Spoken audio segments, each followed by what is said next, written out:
Take care of your Mini. Here are some tips how to clean the textile surfaces on the doors and dashboard of your Mini properly and with ease. First, let's tackle minor usage traces. You can remove dust and lint simply with a vacuum cleaner, as you would in your regular Mini care routine. Clean other traces of handling like milk foam using a damp microfiber towel. Still not convinced that the textile is easy to clean? We are!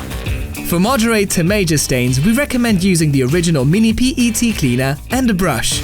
Start by removing any surplus dirt with a towel. Spray the cleaner directly on and around the stain and onto the brush.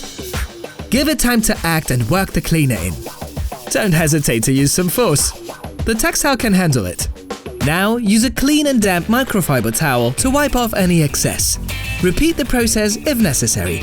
Go over the whole panel with a clean and damp microfiber towel to avoid stains. Done!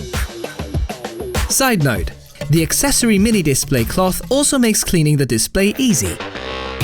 Check out our other how-to videos for more about your Mini.